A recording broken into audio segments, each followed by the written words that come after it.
آج کے درمیان ہم نے غوریا یا ووریا یا اوریا اس موضوع پہ مزید چھان بین کی ہے، اور رابطے ہیں فلسطین سے بھی، اور جو ایک قاری ہیں بڑے مشہور پاکستان کے شاکر قاسمی صاحب، جن کی تلاوت مجھے بہت پسند ہے، ان کی بھی کیسٹس میرے پاس مکمل تھیں، وہ بھی سنی ہیں۔ حافظ مظفر احمد صاحب کی طرف سے بھی تفصیلی خط ملا ہے جس کے علمی پہلو پر بحث ہے، تو یہ بہت فائدہ ہو گیا ہے۔ یہ یاد رکھیں الٹی پیش کیا ہوتی ہے، کیا مقصد ہے۔ الٹی پیش دراصل میں نے کہا تھا حذف، واو حذف کو ظاہر کرتی ہے، مگر وہ کہتے ہیں یہ حذف جو ہے یہ واو کے ظاہری طور پر نہ ہونے کے معنوں میں ہے، مگر پڑھی جاتی ہے۔ حذف سے یہ مراد نہیں ہے کہ واو کی جو آواز ہے وہ بھی غائب ہو جائے گی۔ پہلے زمانوں میں جب قرآن کریم لکھا گیا تو اس وقت واو کے درمیان اور دوسرے لفظ کے حرف کے درمیان واو نہیں ڈالی جا گئی، اور احتراماً اور ادب کے پہلو سے لوگوں نے اس کو ظاہر کرنا ابھی بھی مناسب نہیں سمجھا، لفظاً پوری طرح واو ڈال کے، تاکہ پرانے قرآن کریم کے طرز کتابت سے کوئی نمایاں فرق نہ ہو۔ ویسے تو فرق بہت سے پڑ گئے ہیں، مگر اس مضمون میں جہاں ایک حرف موجود نہ ہو داخل کرنا انہوں نے احترام کے خلاف سمجھا ہے، پرانی طرز کے احترام کے خلاف۔ تو اب سوال یہ تھا کہ لوگ پھر غلط پڑھیں گے، تو اس کے ازالے کے لیے الٹی پیش ایجاد ہوئی، جو یہ بتاتی ہے کہ آگے داؤد کے اوپر بھی دیکھا آپ نے، دعوت تو نہیں پڑھتے ہم، وہاں الٹی پیش ہے جو داؤد پڑھا جاتا ہے۔ تو الٹی پیش اس بات کی علامت ہے کہ واو پڑھی جائے گی اگرچہ ظاہر نہیں کی گئی، لیکن موجودہ جو عرب طریق ہے جو ہم نے عرب قرآن کریم کے حوالے سے دیکھا تھا، اس میں وہ الٹی پیش ڈالنے کی بجائے بہت سے یہ پسند کرتے ہیں کہ ایک چھوٹی سی واو بیچ میں ڈال دیں، تاکہ یہ پتہ لگے کہ پڑھتے وقت صوتی طور پر تم واو کو پڑھو، لیکن اصل میں یہاں موجود نہیں تھی۔ یہ ہے اس کی بحث الٹی پیش کی، اور اب امید ہے یہ بات سیدھی ہو گئی ہوگی الٹی پیش کی بحث میں۔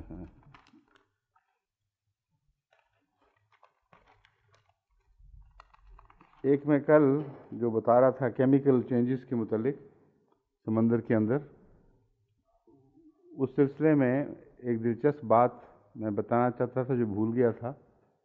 جو انقلابی کام ہوا ہے وہ دو آدمیوں نے کیا ہے، ایک ہے وہ کیا نام تھا اس کا، رشین اوپرین آئی اوپرین، ہاں اوپرین، اور دوسرا ہالڈین انگریز، نہیں وہ بات کا ہے، ہاوٹس جو ہے امریکن ہے، وہ بعد میں آیا ہے۔ پہلے دو جنہوں نے بنیادی کام کیے ہیں وہ اوپرین اور ہالڈین، اور ہالڈین پیدا ہوا ہے 92 میں اور 64 میں فوت ہوا ہے، اور اوپرین 94 میں پیدا ہوا ہے اور 80 میں فوت ہوا ہے۔ تو اس نئے علمی انکشاف کے جد امجد ہیں یہ دونوں، سب سے اہم کام ان دونوں نے کیا ہے۔ میں جو بات بتانا چاہتا تھا کہ میں نے پہلے بتایا تھا کہ جب خدا تعالیٰ کی طرف سے ایک نیا الہام کا سلسلہ کو غلط فہمی نہ سمجھ لے، جب اللہ تعالیٰ کسی کو اپنی دنیا میں اپنا قائم مقام بناتا ہے اور خود خلیفۃ اللہ مقرر فرماتا ہے، تو اس پر جو نور اترتا ہے اس سے دنیا بھی فائدہ اٹھاتی ہے، اور علمی ترقی کا ایک نیا دور شروع ہو جاتا ہے۔ بس حضرت مسیح موعود علیہ السلام کی پیدائش سے لے کر آپ کے جماعت احمدیہ کے قیام تک جو ایک دور ہے، بہت سے علوم جو آج جن پر گفتگو ہو رہی ہے، جن پر بحثیں چل رہی ہیں، یا ان کا آغاز اس دور میں ہو چکا تھا اس سے پہلے، یا وہ لوگ پیدا ہو چکے تھے جنہوں نے ان امور میں ایک بڑے بڑے کام کرنے تھے۔ بس وہ جو 100 سال گزرے ہیں ان میں بہت سے نئے علوم بھی پیدا ہوئے، بہت سے نئے علوم کو پرکھنے کے لیے، ان کی کنت تک پہنچنے کے لیے نئے زاویے پیش کیے گئے۔ اور ان کے نتیجے میں پھر تحقیقات کا ایک سلسلہ شروع ہو گیا۔ تو جو انقلاب آفرین تحقیقات ہیں وہ ہمارے اس پہلے 100 سال سے تعلق رکھتی ہیں۔ لوگوں کا اندازہ اب یہ ہے کہ زیادہ تر اگلی صدی انہی تحقیقات کو آگے بڑھائے گی، اور کوئی گوشہ ایسا بظاہر دکھائی نہیں دیتا جو ایک نئی انقلاب آفرین بات دنیا کے سامنے پیش کی جائے۔ یہ تو آنے والا وقت بتائے گا، مگر یہ قطعی بات ہے کہ تمام اہم امور جن کا انسان سے تعلق ہے ان پر انقلاب آفرین دور آئے ہیں، جو حضرت مسیح موعود علیہ السلام کی پیدائش سے لے کر اب تک یہ سلسلہ جاری رہا ہے۔ اس تحقیق میں نے یہ بھی ذکر کیا تھا کہ اس کا ذکر ملتا ہے کثرت سے سلیکون کا بھی، کلے کا بھی، اور یہ بھی بتایا تھا کہ سمندر میں بہت ہلکی مقدار ہونے کی وجہ سے وہ جو مستقل آگے بڑھنے والا عمل ہے وہ ان کیمیا میں جاری نہیں ہو سکتا۔ اس سلسلے میں جو تحقیق ہوئی تھی، شاید میں نے ذکر کیا تھا کہ نہیں، بتایا تھا میں نے اس کا برنل کے متعلق۔ برنل نے جو تجربے کیے ہیں، اور اوری نے جو امریکن ہے اور برنل انگریز ہے غالباً، انہوں نے جو تجارب کی نئی بنیاد ڈالی ہے، اس میں لیبارٹری میں انہوں نے ایک قرار مکین کا منظر بنایا ہے۔ قرآن کریم میں نطفے کے لیے جہاں آتا ہے نا قرار مکین، اس میں ہم نے کچھ عرصے تک قدر معلوم تک اس کو رکھا ہے۔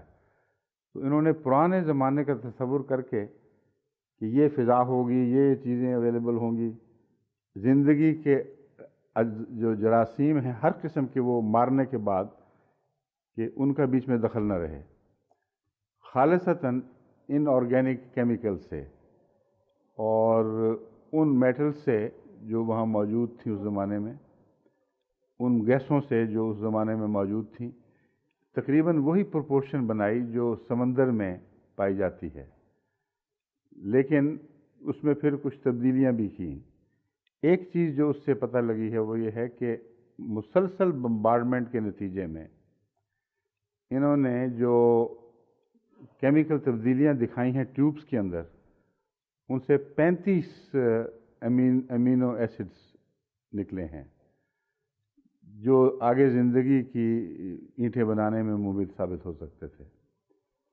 لیکن ایک اور دلچسپ بات جو کل بیان کرنی بھول گیا تھا، وہ یہ ہے کہ ایک نظریہ یہ بھی ہے کہ زندگی آسمان سے نازل ہوئی ہے، ان معنوں میں کہ زندگی کے اجزاء آسمان سے میٹیورائٹس کے ذریعے اترے ہیں۔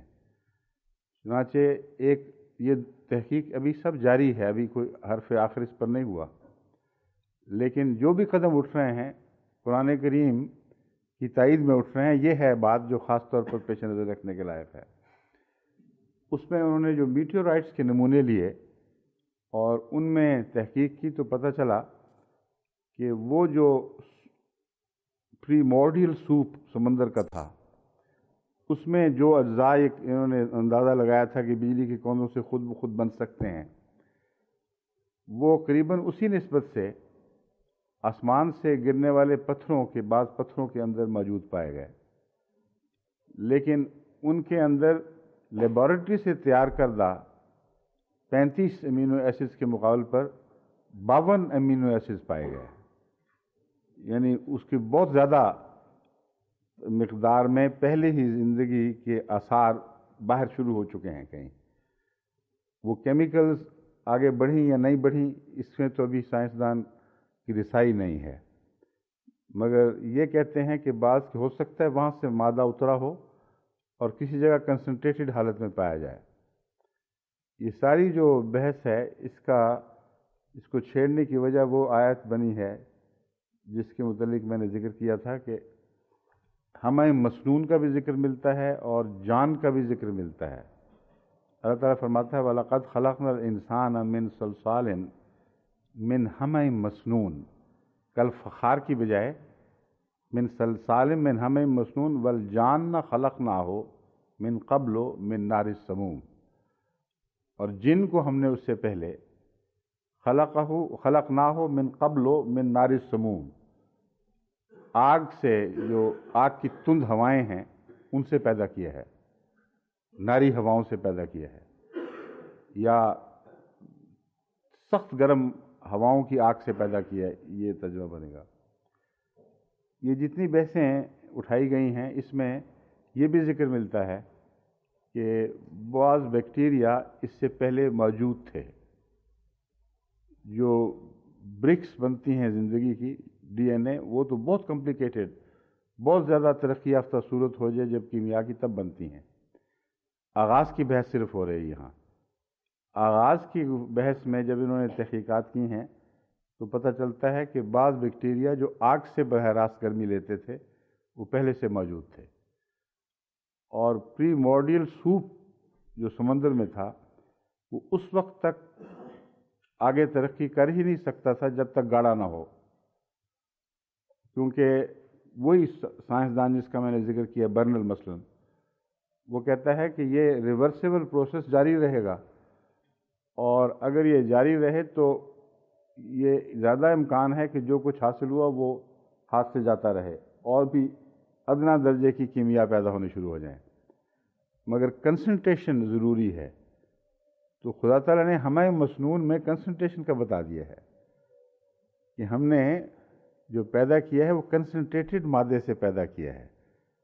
تو یہ جو نظریہ تھا نا کہ سمندر نے پانی اچھالا ہو، باہر کہیں کونے میں پڑا ہو، وہ رفتہ رفتہ پانی جذب ہو کر پانی اڑتا رہے تو کیمیا کی مقدار بڑھتی جائے گی اس پانی میں، خشک ہوتے ہوئے پانی میں وہ مقدار بڑھ سکتی ہے۔ پھر جو کیٹالیٹک ایجنٹ کے طور پر سلیکان کی ضرورت تھی وہ بھی موجود، کلے بھی وہاں موجود۔ تو جو پروسیس ہوا ہے وہ کسی خاص الگ جگہ میں جو محفوظ رہی ہے، اور یہ تصویر جو نطفے کی قرآن کریم نے کھینچی ہے اس سے بہت مشابہ ہے۔ اللہ تعالیٰ فرماتا ہے سلالہ کو ہم نے پھر قرار مکین میں رکھا ہے۔ آیت نکالیں ذرا۔ ایک ایسی جگہ جو محفوظ ایک طرف پڑی رہی ہے، کونا ایک ایسا جو جہاں امن رہا ہے، جہاں اور زیادہ ارد گرد کے حالات کے اثر نہیں پہنچتے تھے۔ تو وہ ظاہر بات ہے کہ وہ ماں کے پیٹ کی طرف اشارہ ہے، مگر ماں کے پیٹ میں جو کچھ ہو رہا ہے یہ چونکہ زندگی کے کروڑوں سال کی تصویریں ہیں جو بنتی ہیں اندر، اور بڑی تیزی کے ساتھ بنتی چلی جاتی ہیں، اس لیے یہ جو خدا تعالیٰ نے تصویر کھینچی ہے یہ اس موقع پر یاد آتی ہے کہ ایک قسم کا قرار مکین اس وقت بھی میسر آیا جب سمندر کے پانی میں ہلکی مقدار میں کیمیا کو کنسنٹریٹ کرنے کی خاطر سمندر کے پانی کو حکم ہوا ہے، اس نے اچھالا ہے ان کو ایک ایسی جگہ جو موزوں تھی، جہاں ضرورت کی دوسری چیزیں موجود تھیں، وہاں کنسنٹریشن ہوئی ہے، اور پھر جب وہ سوکھ گئی ہے مٹی تو پپڑیوں میں بدلی ہے۔ پپڑیوں کی سطح پر ایڈزارپشن کے نتیجے میں پھر اگلے کیمیکل پروسیس جاری ہوئے ہیں۔ تو یہ پورا مضمون اب میں امید ہے، پورا تو نہیں، اس پہ تو تحقیق جاری، بہت کتابیں لکھی جا رہی ہیں، ہمارے سائنٹسٹ کو چاہیے اب اس موضوع میں آگے قدم بڑھائیں۔ الم نخلقکم من ماء مہین، کیا ہم نے تمہیں ایک حقیر سے پانی سے، مہین جو انسگنیفیکنٹ ہو، اس میں کوئی قابل ذکر چیز نہ ہو، ایسے پانی سے پیدا نہیں کیا؟ اب مہین اس پتلے پانی کو بھی کہا جا سکتا ہے جو سمندر میں تھا اور انسگنیفیکنٹ تھا، کیونکہ واقعہ یہ ہے کہ ماں کے پیٹ میں نطفہ بننے کے بعد تو انسگنیفیکنٹ نہیں رہتا، مگر ایک پہلو سے رہتا ہے۔ انسانی آنکھ اس زمانے میں جو دیکھتی تھی اسے حقیر سا ذلیل سا پانی دیکھتی تھی، تو وہ درست ہے، لیکن اگر سائنٹیفک نظر سے دیکھا جائے تو وہ پانی انسگنیفیکنٹ نہیں ہے، وہ بہت ہی پیچ در پیچ سائنسی کرشموں کا نتیجہ ہے، ایسے سائنسی کرشمے جن میں بہت زیادہ باریکیاں پائی جاتی ہیں۔ یہاں آیا فرمایا ہے الم نخلقکم من ماء مہین، اس آیت میں نطفے کا ذکر نہیں ہے، صرف ماء مہین کہہ کے فرمایا فجعلناہ فی قرار مکین الی قدر معلوم۔ ایک خاص قدر معلوم تک جو تقدیر مقررہ تھی، ہم نے اس کو ایک محفوظ کونے میں ایک جگہ رکھا ہے، اور قدر بتاتی ہے کہ اس میں تبدیلیاں مراد ہیں، کیونکہ قدر کے مضمون میں تقدیر کے ذریعے تبدیلیاں پیدا کرنا اور نئی اس کو خلقت عطا کرنا اس میں شامل ہے۔ اگلی آیت بھی اسی طرف اشارہ فرما رہی ہے، فقدرنا فنعم القادرون، ہم نے پھر اس کو قدر کیا، فنعم القادرون، کیا ہی حیرت انگیز تبدیلیاں پیدا کرنے والے ہیں ہم۔ یعنی یہ آیات عام معنوں میں تو لطفے پر چسپاں ہوتی ہیں، دوسری جگہ اس سے ملتی جلتی آیت اسی مضمون کی آگے موجود ہے، ہاں، لیکن ضرورت نہیں اب۔ لیکن میں یہ بتا رہا ہوں کہ ان آیتوں کو پڑھیں تو اس زمانے کا انسان تو نہیں سمجھ سکتا ہوگا کہ کیا ہو رہا ہے، لیکن بین ہی اس مضمون پر صادق آ رہی ہیں جو ہمارے زیر بحث ہے۔ اور تو نہیں کوئی بات رہ گئی؟ ہاں، وہ جنی والا مسئلہ بھی ہے۔ ایک تو یہ بات مجھے بہت پسند آئی تھی ان کی بات، دو تین باتیں تھیں۔ یہ جنی صاحب ماشاءاللہ بڑے زیرک انسان معلوم ہوتے ہیں، اور اسی لیے میں نے کہا تھا یہ قصہ کیا ہے، جنی کون ہے، پہلے زیادہ ذکر نہیں سنا تھا ان کا۔ تو میرے دوستوں صاحب نے لکھا ہے کہ یہ حضرت مسلم ماؤد نے 6 جون 1922 کو مجلس عرفان کے دوران علامہ جنی ابن جنی کی بہت تعریف فرمائی تھی، تو حضرت مسلم ماؤد کو بھی پسند تھے۔ ابن جنی کی کتاب خصائص آپ نے فرمایا، ابن جنی کی کتاب، یہ خصائص جو ہے وہ خصائص کبریٰ نہیں ہے، یہ اور خصائص ہے، اس کا نحو سے تعلق ہے۔ خصائص بڑی لطیف کتاب ہے، اور آداب اللغت العربیہ میں بہت ہی اعلیٰ درجے کی کتاب ہے۔ اس کے مصنف نے عربی زبان اور دین کی بڑی خدمت کی ہے۔ تو یہ تو ہیں علامہ ابن جنی، لیکن جن کا نہیں پتہ لگا کہ کہاں سے آیا ہے وہ۔ ایک انہوں نے تحقیق کی ہے، ہمارے پرائیویٹ سیکرٹری صاحب نے، منیر احمد صاحب نے، منیر جاوید صاحب نے، انہوں نے ایک جن شہر نکالا ہے، جنی نام کا ایک شہر، وہ ہے سینیگال میں، مالی میں۔ مالی جو ہے پہلے سینیگال اور مالی ایک ہی بڑا وسیع ملک تھا، اکٹھا تھا، اور جنی اس زمانے میں ان کا دارالخلافہ تھا، دارالحکومت ہوئی۔ وہاں سے ان کا خیال ہے کہ ہو سکتا ہے جنی سے یہ، چونکہ ان کے متعلق آتا ہے ان کے والد غلام تھے، تو اس لیے بعید نہیں کہ جنی شہر سے، یا اس زمانے میں ان غلام پکڑ کے لے جائے جاتے تھے، عرب دنیا میں بھی دوسری دنیا میں بھی، تو ان کے والد جنی شہر سے آئے ہوں، اس لیے جنی کہلاتے ہوں، تو کوئی بعید نہیں، یہ ٹھیک ہو سکتا ہے۔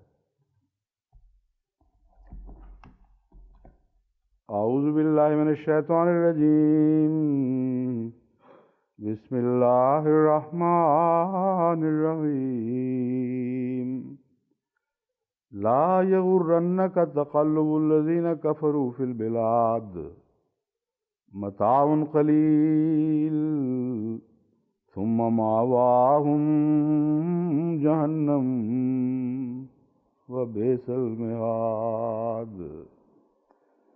جو لوگ کافر ہوئے، تجھے ان کا شہروں میں پھرنا، آزادانہ پھرنا، تقلب، دھوکے میں نہ ڈال دے۔ متاع قلیل، ایک تھوڑی سی متاع ہے، عارضی فائدے کی چیزیں ہیں۔ ثم مأواہم جہنم، پھر ان کا آخری ٹھکانہ جہنم ہوگا، اور بہت ہی برا ٹھکانہ ہے۔ آل عمران 197۔ اس میں یغرنک کی بحث ہے، غالباً پہلے بھی گزر چکی ہے، غرور کے لفظ کے ساتھ۔ شیطان کو غرور کہا جاتا ہے، غرور کہتے ہیں دھوکے کو، تو دھوکے میں نہ ڈال دے تجھے یہ بات،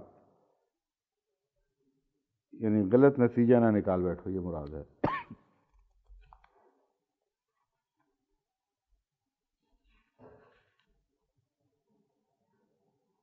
غرہ فلان فلانن میں دھوکہ دینا بھی ہے، اور سبز باغ دکھانا بھی شامل ہے۔ آئندہ کے لیے جھوٹی امیدیں دلانا کسی چیز کے متعلق، اس کو بھی غرہ کے فعل سے ظاہر کیا جاتا ہے، یا یغرو کہنا پڑے گا اس مطلب آئندہ کے لیے، نہیں غیر ماضی پہ بھی کسی سے غرہ کیا اس نے، مطلب ہے اس کو آئندہ کے لیے سبز باغ دکھائے۔ والمغرور المخدوع، اور مغرور دراصل دھوکہ خوردہ انسان کو کہتے ہیں۔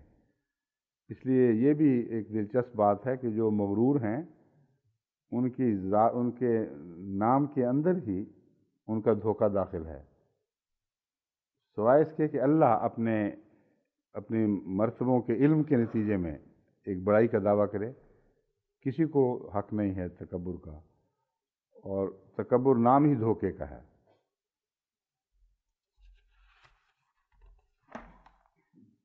تقلب قلب الشیء تصریفہ و صرفہ عن وجہ الی وجہ، ایک چیز سے دوسری چیز، ایک حالت سے دوسری حالت میں بدلنا، ایک صورت سے دوسری صورت میں تبدیل ہونا، اس کو تقلب کہتے ہیں۔ الانقلاب والانصراف ہو، یعنی پھر جانا، واپس ہو جانا، جیسا کہ انقلبتم علی اعقابکم آتا ہے، انقلبتم علی اعقابکم کو چونکہ پہلے آیت میں جب پڑھا جاتا ہے تو انقلبتم کی آواز نکلتی ہے، اس نے الف کے نیچے زیر ڈالی ہوئی ہے۔ تقلیب الشیء تغییرہ من حال الی حال، کسی چیز کی حالت ایک حالت سے تبدیل ہو کر کسی دوسری حالت میں پہنچ جائے۔ التقلب و تصرف ہو، تصرف یعنی پھرنا، جیسا کہ انہوں نے امام راغب نے مثال دی ہے، تقلب کا فی الساجدین،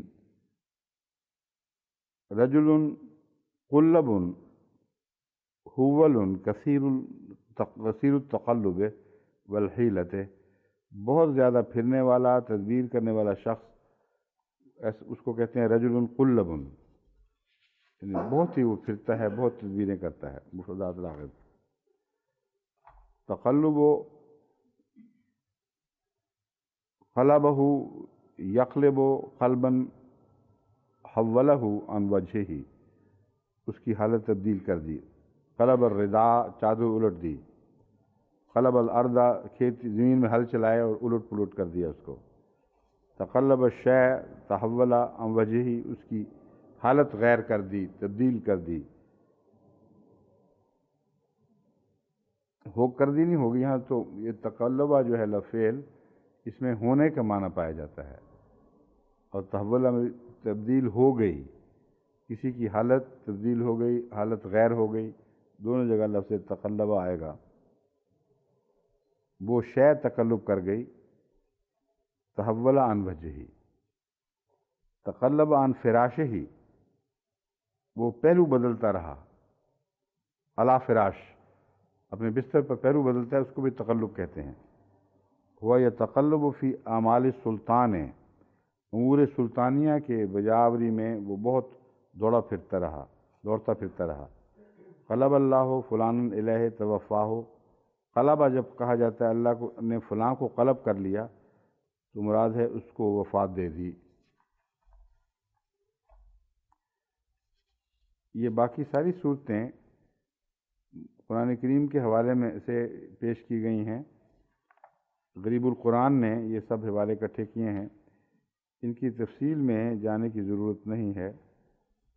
قد نرا تقلب وجہ کا فی السماء بھی دیا ہوا ہے، اور دوسرا تتقلب فیہ القلوب والابصار یقلب اللہ اللیل والنہار، مراد ان سب آیات سے جن میں تقلب کا لفظ پایا جاتا ہے یا قلب کا، وہی بنیادی معنی یہ آیت اپنے اندر سمیٹے ہوئے ہیں کہ کسی کا الٹ پلٹ ہونا، بدلنا، چلنا پھرنا، متحرک ہونا، کاموں میں مصروف ہونا، اور حالت غیر ہو جانا، تکلیف محسوس کرنا، بستر میں کروٹیں بدلنا، تو یہ سارے تقلب کے مختلف پہلو ہیں جن کو قرآن کریم کی مختلف آیات نے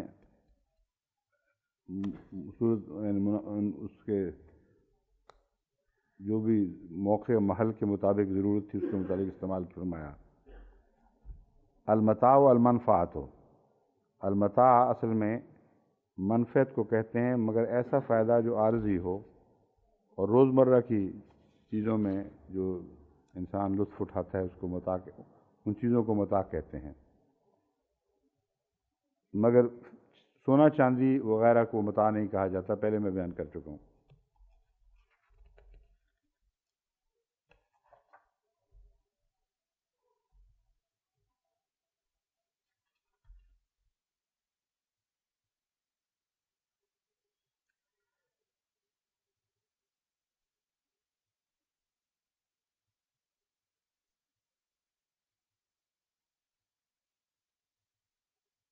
لفظ متع کو بھی انہوں نے لیا ہے مفردات راغب نے، مگر شیعہ مفہوم کے مطابق نہیں۔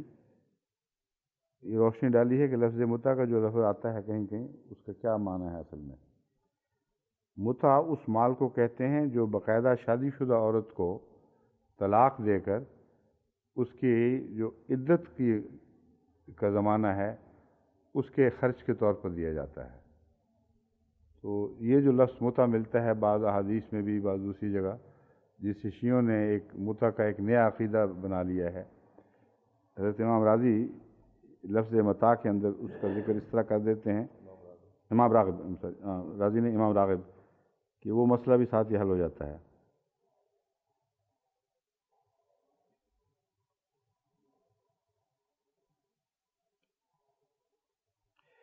ساتھ یہ بھی کہتے ہیں کہ ایسے نکاح کے لیے بھی متع کا لفظ استعمال ہوا ہے جو شیعوں میں، یہ شیعہ تو نہیں کہتے مگر ذکر نام لیے بغیر کر رہے ہیں۔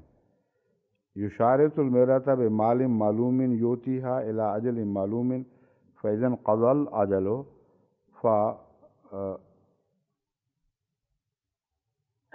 فارقها من غیر طلاق۔ کہتے ہیں یہ جو چلا ہے سلسلہ، اس کے لیے بھی متع کا لفظ استعمال ہوتا ہے کہ کسی عورت سے یہ طے کر لیا جائے کہ فلاں مدت تک کے لیے میں نکاح کرتا ہوں، اور معین مدت جب وہ گزر جائے تو جو حق مہر کے کا عذر رکھ کر جو رقم بھی طے کی جائے وہ دے دی جائے، اور اس صورت میں طلاق نہیں ہوگی بلکہ اس کو چھوڑ دینا ہی، مدت کا اپنے انجام کو پہنچ جانا ہی اس معاہدے کے اختتام کا اعلان ہوگا۔ یہ دراصل شیعہ متع کی تعریف ہے جو امام راغب نے فرمائی ہے۔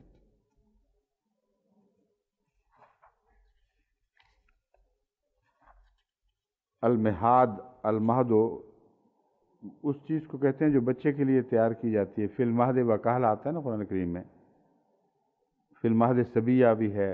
المہد والمہاد والمکان الممہد المعطع، ہموار اور تیار کی گئی جگہ کو مہد کہتے ہیں، جیسا کہ قرآن کریم نے آج جعل لکم الارض مہدا فرمایا ہے۔ مہدت لک حیاتہ وسویتہ، حیاتہ ہے، حیاتہ وسویتہ، میں نے اسے مہیا کیا، برابر کیا۔ مہدت لہ تمہیدا، میں نے اس کے لیے خوب چیز کو ہموار کیا اور تیار کیا۔ امتحد السنام، اگر کوہان برابر ہو جائے تو اس کے لیے عرب کہتے ہیں تفسیری۔ اب یہ جو بحث ہے اس میں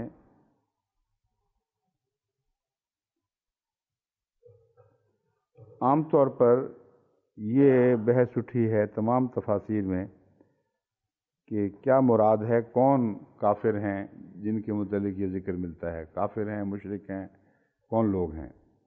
بہت سے مفسرین یہود کا ذکر کرتے ہیں معین طور پہ، کہتے ہیں یہود مال دولت والے تھے اور کھلے بندوں پھرتے تھے، اور ان کے متعلق ہے کہ ان کا پھرنا تمہیں کوئی تکلیف نہ دے۔ اور بعض کہتے ہیں کفار مکہ تاجر لوگ تھے، وہ بڑی آزادی کے ساتھ تجارتیں کرتے پھرتے تھے، اور اس سے مسلمانوں کو تکلیف پہنچتی تھی کہ یہ تو دشمن دین بھی ہیں، دشمن خدا بھی ہیں، پھر بھی ان کو یہ آزادانہ تجارتوں کے موقع مل رہے ہیں اور یہ فائدے اٹھا رہے ہیں۔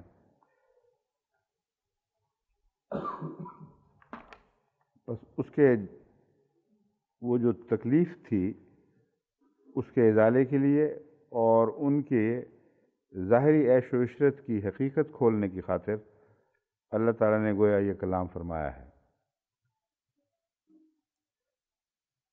تفسیر کبیر رازی میں لکھا ہے لا یغرنک میں مخاطب کون ہے؟ اس بارے میں دو آراء ہیں۔ اول مخاطب حضور ہیں اور مراد امت ہے۔ یہ بھی ایک بحث اٹھی ہے جو بڑی اہم ہے۔ بعض لکھتے ہیں کہ حضرت رسول اکرم صلی اللہ علیہ وآلہ وسلم کو تو کسی ایک دن بھی کفار دھوکہ نہیں دے سکے، قطعی طور پر تاریخ سے ثابت ہے کہ آپ کو کبھی دھوکہ نہیں دیا گیا، تو پھر قرآن کریم میں اللہ تعالیٰ یہ کیوں فرما رہا ہے کہ تجھے دھوکہ نہ دے دے؟ اکثر مفسرین نے، جن میں امام راضی بھی شامل ہیں، یہ موقف اختیار کیا ہے کہ بسا اوقات حکم واحد کا ہوتا ہے، مخاطب آن حضرت صلی اللہ علیہ وآلہ وسلم ہوتے ہیں، مگر آپ کے حوالے سے امت مراد ہوتی ہے، امت کو تعلیم دی جاتی ہے، امت کو تنبیہ کی جاتی ہے، اور مخاطب چونکہ اول مخاطب رسول اللہ صلی اللہ علیہ وسلم ہی ہیں جن پر وحی نازل ہو رہی ہے، اس لیے آپ سامنے ہو رکھے جاتے ہیں۔ مراد یہ نہیں ہے کہ نعوذ باللہ رسول اللہ صلی اللہ علیہ وسلم میں خدا تعالیٰ ان احتمالات کو دیکھتا ہے، ان خطرات کو دیکھتا ہے جن کو دور کرنے کی خاطر وہ خدا تعالیٰ نے خصوصیت سے کوئی نصیحت فرمائی ہے۔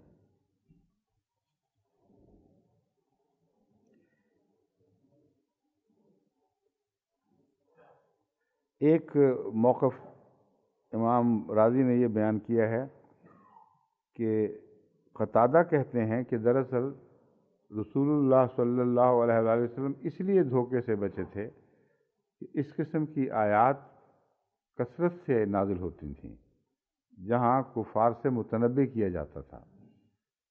تو کہتے ہیں نا فور وارنڈ فور آرمڈ، وہ مضمون کہتے ہیں صادق آتا تھا کہ چونکہ پہلے تنبیہ موجود تھی اس لیے آپ اس کے خلاف مسلح تھے اور دفاع کی طاقت رکھتے تھے۔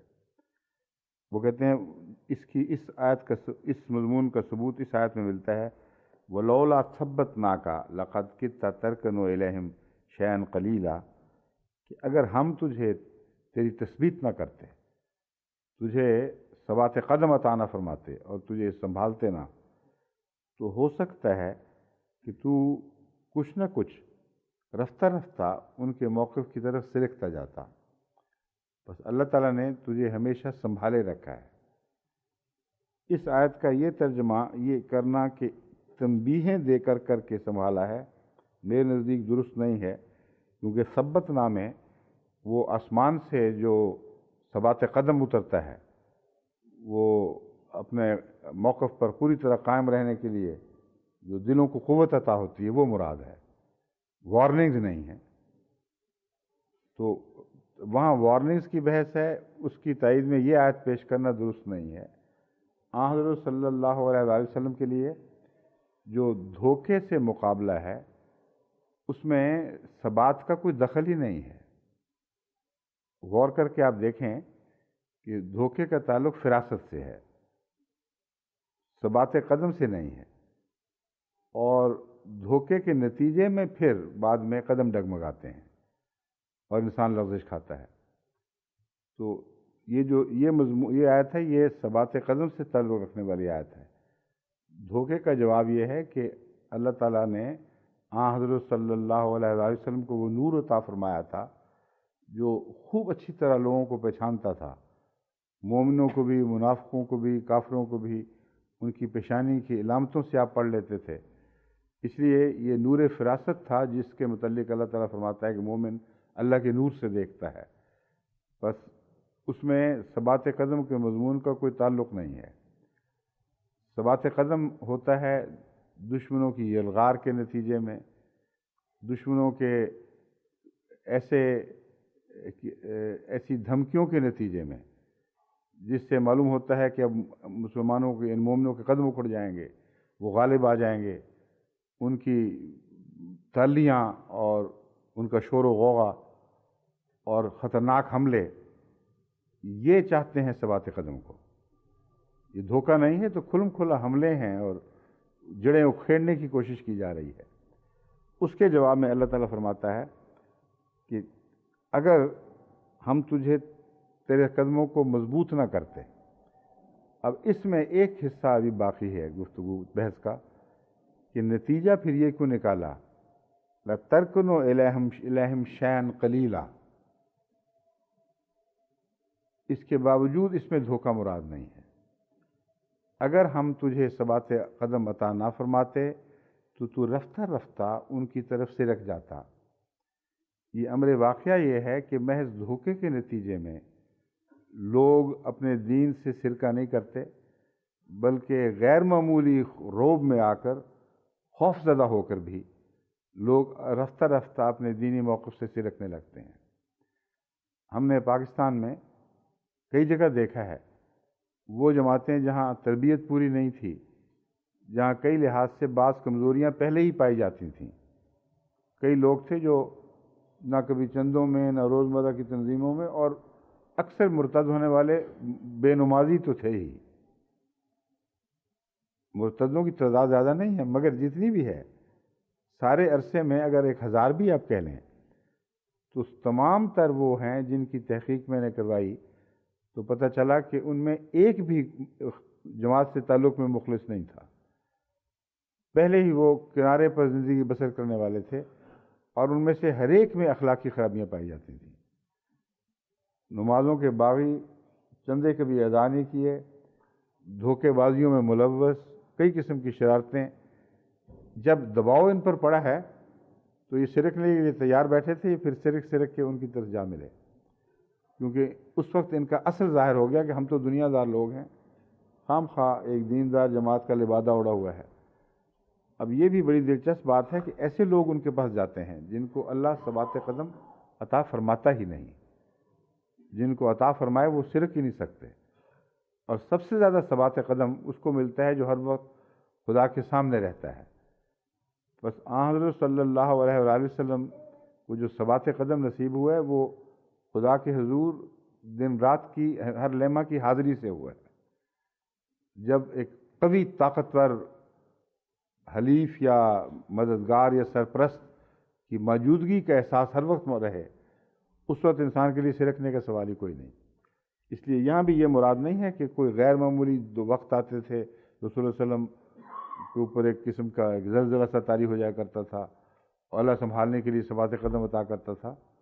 ایک جاری و ساری ثبات کی حالت میں حضرت صلی اللہ علیہ وسلم کی زندگی کٹی ہے، اور یہ خدا کے فضل سے ہوتا ہے۔ تو اس لیے یہ آیت اس مضمون کی تائید نہیں کرتی جس کا تعلق دھوکے کے ذریعے، فریب کاری کے ذریعے لوگوں کے دین بگاڑنا ہے یا اور نقصان پہنچانا ہے۔ اور یہاں جو اللہ تعالیٰ فرما رہا ہے وہ تو مضمون یہ ہے، لا یغرنک تقلب الذین کفروا فی البلاد، یہ تو مضمون ہی اور ہے۔ اس کا نہ اس دھوکے سے تعلق، نہ اس دھوکے سے تعلق جس کی ہم باتیں کر رہے ہیں، نہ روب سے تعلق، نہ فریب کاری کے ذریعے ایمان بدلنے سے تعلق۔ اس کا تو صرف اس مضمون سے تعلق ہے کہ یہ لوگ جو کفار ہیں، ان کو جو دنیا کی نعمتیں ملی ہیں اور آزادانہ یہ دوڑتے پھرتے ہیں ملکوں میں، یہ بات تمہیں اس دھوکے میں مبتلا نہ کر دے کہ یہ نیک انجام لوگ ہیں اور فائدہ اٹھا گئے۔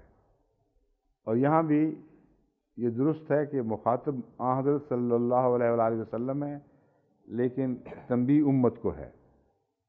بعض لوگ کہہ دیتے ہیں جی ہمارا کیا بنا، ان کا کیا بنا، دیکھو تو صحیح، اچھے بھلے کھاتے پیتے دوڑتے پھرتے ہیں، نہ کوئی عذاب نازل ہوا اور ہمیں مار کوٹ کے ایک طرف پھینک دیا، کیا بنا ہمارا۔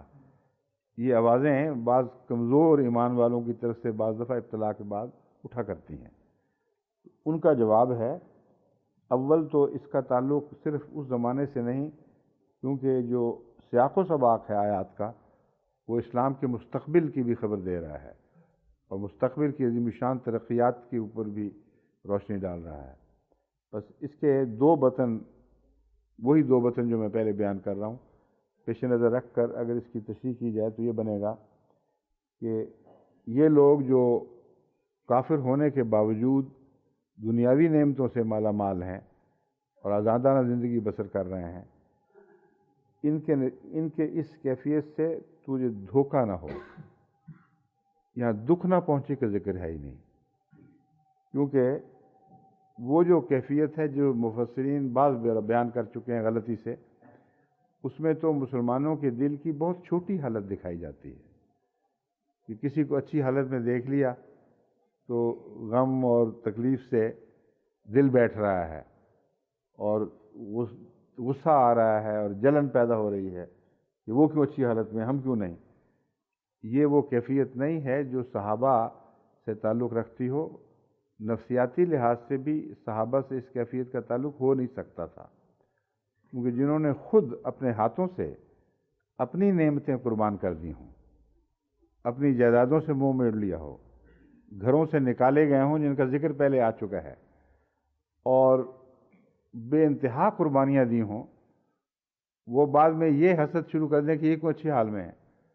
اگر ان کی حالت اچھی دیکھتے تھے تو خود اس اچھی حالت سے نکلے کیوں؟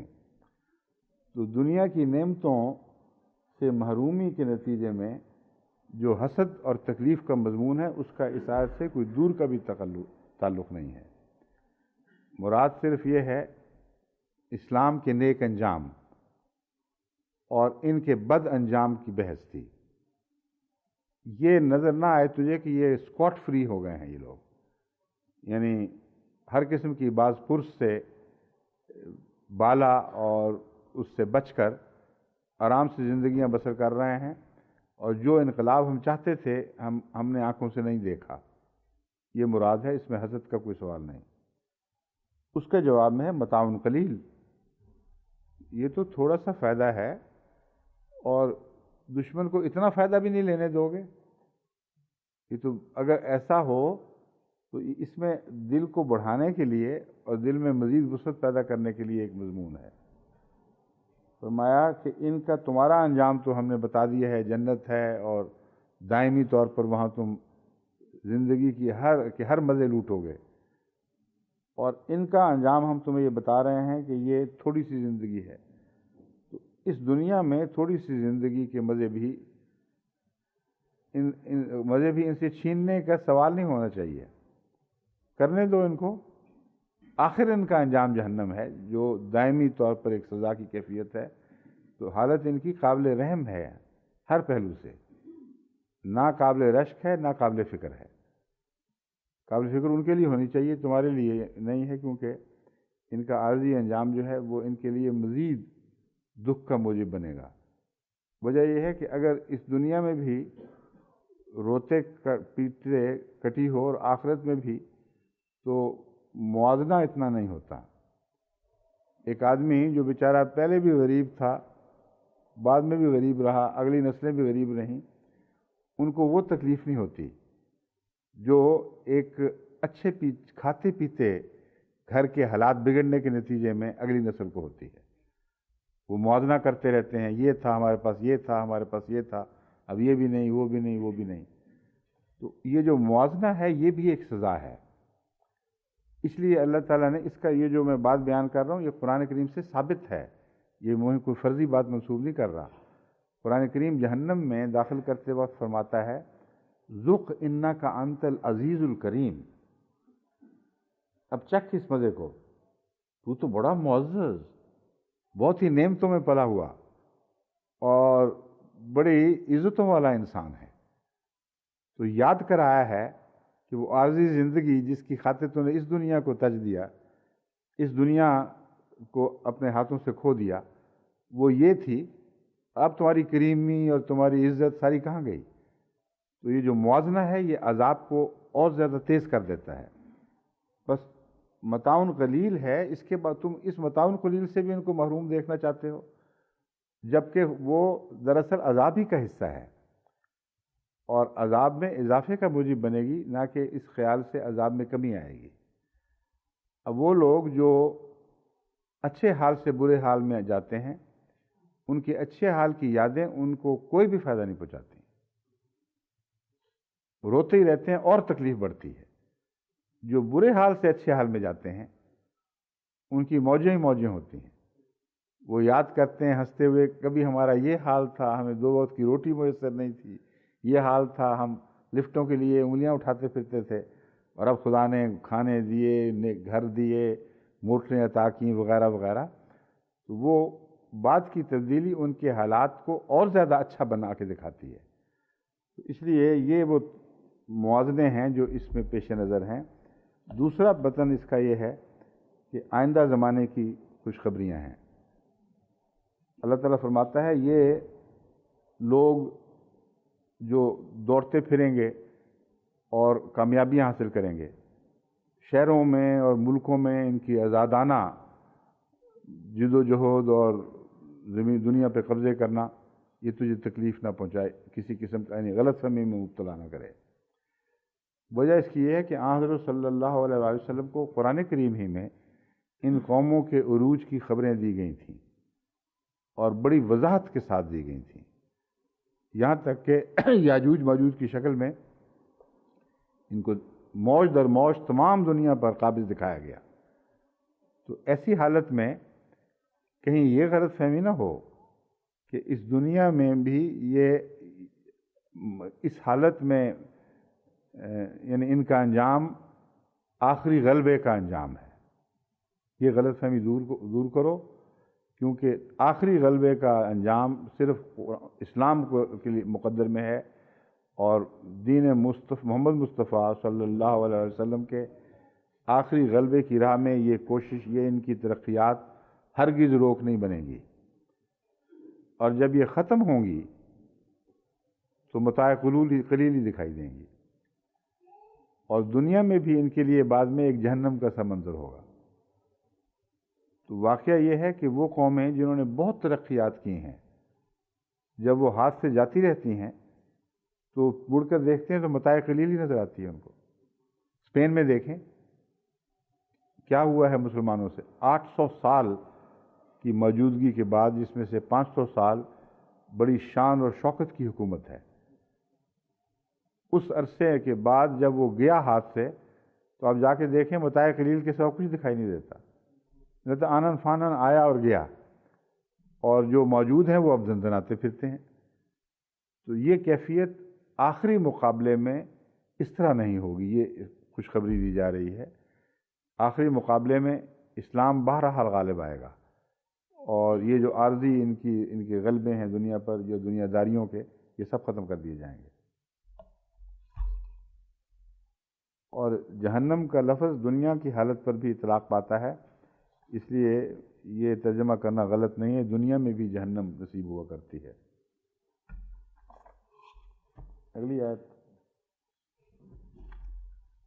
اب ہمارے پرائیویٹ سیکرٹری صاحب کا ایک مشورہ تھا کہ اس سورت کو اسی رمضان میں ختم کرنے کے آثار بظاہر دکھائی نہیں دے رہے اب، اس لیے کیوں نہ کل کے درس کو بھی اسی سورت کے درس میں شامل کر لیا جائے، اور اسی رمضان میں اس کو ختم کرنے کی کوشش کی جائے۔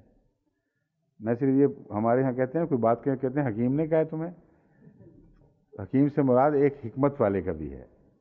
تو میں پوچھنا چاہتا ہوں کہ کس حکمت والے نے آپ کو مشورہ دیا ہے کہ لازم ہے کہ ضرور اسی رمضان میں ہم اس سورت کو ختم کریں؟ کوئی تو بڑی پیاری سورت ہے، چلنے دیں جتنا چلتی ہے، یا ہماری سورج تو چلتی رہے گی، ہماری کوشش جتنا اس کا ساتھ دے سکتی ہے ہمیں چلتے رہنا چاہیے، اور کل کے مضمون کو بدلنا نہیں چاہیے، کیونکہ کل مجھے یقین یہ جو آیات ہیں باقی مجھے خیال ہے کہ ایک درس میں تو ویسے ہی ختم نہیں ہو سکتی، یہ بحث ختم ہو ہی نہیں سکتی، اس لیے جو باقی ہے انشاءاللہ وہ اگلے سال سے ہی اللہ تعالیٰ سے نیک توقعات رکھتے ہیں۔ اس آیت کی تلاوت تو نہیں کی میں نے سر؟ اعوذ باللہ من الشیطان الرجیم، بسم اللہ الرحمن الرحیم۔ تعوذ کی دوبارہ ضرورت تو نہیں ہوتی، مگر وقفہ چونکہ پڑ جاتا ہے اس لیے حرج بھی کوئی نہیں۔ اعوذ باللہ من الشیطان الرجیم، بسم اللہ الرحمن الرحیم۔ لیکن الذین اتقوا ربهم لهم جنات تجری من تحتها الانہار خالدین فیہا نزلا نزلا من عند اللہ وما عند اللہ خیر للابرار۔ میں نے بسم اللہ کی تلاوت کی ہے، میں اکثر یہ کرتا ہوں، غلط فہمی میں دور کر دوں کہ بسم اللہ تو قرآن کریم کی ہر سورت کے شروع میں ہے سوائے سورہ توبہ کے۔ تو حضرت مسلم موعود کا بھی یہی موقف تھا کہ جہاں بسم اللہ درج نہ ہو وہاں اس کو پڑھنے کی ضرورت نہیں، تعوذ کرو اور قرآن کریم کی جس آیت سے شروع کیا ہے بغیر بسم اللہ پڑھے اس کو پڑھنا شروع کر دو۔ اور عام طور پر عربوں میں بھی یہی طریق ہے، ہمارے علمی شافی صاحب بھی جب پڑھتے ہیں تو وہ بغیر بسم اللہ کے پڑھتے ہیں، لیکن میں بسم اللہ اس لیے پڑھتا ہوں کہ میرے نزدیک ہر سورت کا عنوان ہے جس کا ہر آیت سے تعلق ہے، اور وہ غالب ہے اس کا مضمون ہر آیت اور اس کے ہر حصے پر، کیونکہ رحمان اور رحیم کی اسماء جو ہیں یہ مائیں ہیں ہر دوسری صفات کی، ہر دوسرے تمام اسماء کی۔ دوسرا، قرآن رسول اللہ صلی اللہ علیہ وسلم نے ویسے نصیحت فرمائی ہے کہ ہر چیز سے پہلے بسم اللہ پڑھ لیا کرو، تو قرآن کریم کے اندر داخل کے طور پر نہ صحیح، اس تبرک کے طور پر کہ بسم اللہ پڑھنا ہر کام میں جب اچھا ہے تو اس میں بھی کیا حرج ہے، اس لیے میں یہ وجہ ہے کہ جو میں بسم اللہ پڑھتا ہوں۔ لیکن اگر کوئی نہ پڑھے تو اعتراض کوئی نہیں۔ حضرت مسلم موعود مجھے جہاں تک یاد ہے کبھی کبھی پڑھا کرتے تھے، لیکن بات کا جو مسلسل طریق ہے بڑی عمر میں جو ثابت ہے وہ یہی تھا کہ قرآن کریم کی عام تلاوت میں جب تک آغاز نہ ہو سورت کا آپ بسم اللہ نہیں پڑھا کرتے تھے۔ لیکن الذین اتقوا ربہم لہم جنات تجری من تحتہا الانہار، لیکن جن لوگوں نے اپنے رب کا تقوی اختیار کیا ہے، لہم جنات تجری من تحتہا الانہار، ان کے لیے ایسے باغات ہیں جن کے دامن میں، نیچے سے مراد باغوں کے نیچے تو انڈر گراؤنڈ پانی مراد نہیں ہے، کیونکہ یہ خطرناک چیز ہے، میں اس لیے اس کا ترجمہ ان کے دامن میں کہتا ہوں۔ تحتا کے لفظ کے نیچے دامن بھی آتا ہے، کیونکہ جو سب سوائل واٹر ٹیبل اونچی ہو جائے تو درختوں کی جڑوں کو کھا جاتی ہے، اس لیے اگر وہ معنی لیا جائے کہ ایسے جنات ہیں جن کے نیچے ان کی سطح کے بالکل نیچے پانی بہہ رہا ہے، تو یہ بہت خطرناک چیز ہے، اس سے تو ساری جنات اجڑ جائیں گی۔ اس لیے جنات کے دامن میں نہریں بہتی ہیں اور سب سوائل واٹر مراد نہیں ہے، تو ایسے باغات ہیں جن کے دامن میں ہمیشہ نہریں بہتی ہیں، خالدین فیہا، وہ بھی اس میں ہمیشہ رہیں گے۔ نزلا من عند اللہ، وہ اللہ تعالیٰ کی طرف سے مہمانی ہے، یہ ان کی مہمان نوازی ہے۔ وما عند اللہ خیر للابرار، اور اللہ کے پاس جو کچھ بھی ہے وہ ابرار کے لیے بہت اچھی چیز ہے۔ اس میں جو لغت کی بحث اٹھائی گئی ہے، پہلے لفظ نزل ہے، النزول فی الاصل ہوا انحطاط من علو، کہتے ہیں امام راغب فرماتے ہیں کہ نزول دراصل تو بلندی سے کسی چیز کے اترنے کو کہتے ہیں، جیسے نزل عن دابت ہی، سواری سے بھی کوئی اترے تو اسے کہتے ہیں یہ نزل کیا ہے، اس نے نزول کیا ہے۔ النزل ما یعد للنازل من الزاد، لیکن نزل اس ذات کو یعنی اس خاطر مزارات کو کہتے ہیں جو مہمان کے سامنے پیش کی جائے، اسے نزل کہتے ہیں۔ جیسے فرمایا فلہم جنات الماوا نزلا، اور پھر دوسری آیت میں نزلا من عند اللہ، نزلا من غفور الرحیم، یہ آیتیں ہم اکثر تلاوت کرتے ہیں۔ ذالک خیر نزلا ام شجرۃ الزقوم۔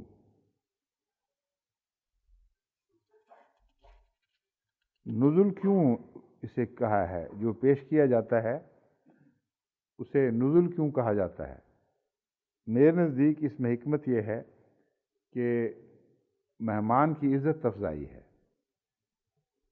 اس کے سامنے اوپر سے اس کو عطا نہیں کیا جاتا، وہ اس کے لیے ذلت اور تحقیر کا موجب ہو سکتا ہے۔ اسے اتار کر پیش کیا جاتا ہے، یعنی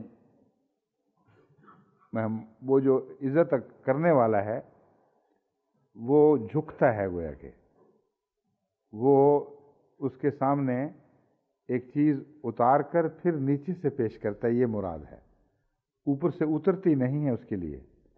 یہ مفہوم اس لیے مناسب ہے کہ قرآن کریم میں جب اللہ تعالیٰ فرماتا ہے نزلا من غفور الرحیم، تو خدا مہمان نوازی جب کرتا ہے تو مہمان نوازی میں اکرام داخل ہے۔ اگر اکرام کے معنی لیے جائیں تو پھر خدا تعالیٰ تو معزز ہے، سب سے اونچا ہے، اور اکرام میں خدا تعالیٰ کی کوئی شان کے اوپر حرف تو نہیں آتا۔ ادنا لوگوں کو کے سامنے جھک کر کے چیز پیش کرنا جس طرح مہمان نوازی کی جاتی ہے، تو یہاں میں سمجھتا ہوں کہ نزول میں اس کے طرز عمل کی طرف اشارہ ہے جو میزبان ہے، وہ اترتا ہے اپنے منصب سے اور مہمان کی عزت کی خاطر اس کو اس طرح پیش کر رہا ہوتا ہے کہ وہ قبول کرے گا تو میری عزت افزائی ہوگی۔ تو یہ معنی نزول میں داخل ہیں اور خدا تعالیٰ کی شان کے خلاف نہیں بلکہ شان کو بڑھانے والے ہیں۔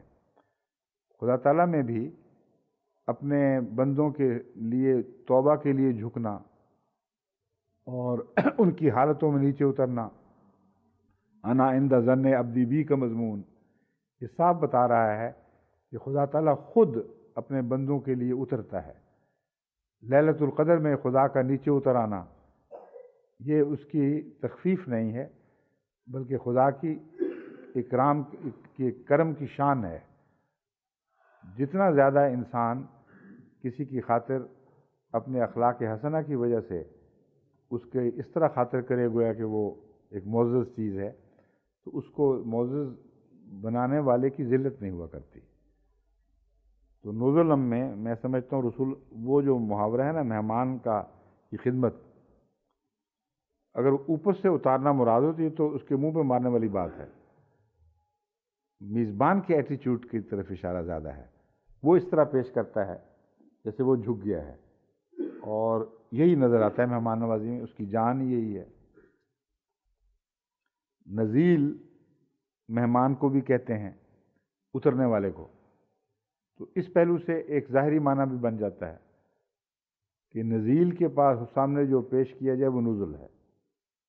اترنے والا مہمان ہے، کھانا نہیں اترا، لیکن نزیل کی نسبت سے جو کچھ اس کے سامنے رکھا جائے اسے نزول کہا جاتا ہے۔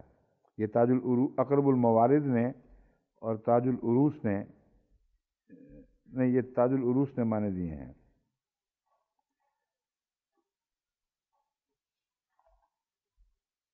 ابرار کون ہیں؟ البر اے توسع فی فعل الخیر۔ حضرت امام راغب نے اس بحث میں یہ بات اٹھائی ہے کہ دراصل بر خشکی کو کہتے ہیں، سمندر کے مقابل پر خشکی، اور زمین جو پھیلی پڑی ہے اس کو بر کہا جاتا ہے۔ یہاں جہاں بھی قرآن کریم میں لفظ بر آیا ہے وہاں وسعت کے معنی پائے جاتے ہیں، اور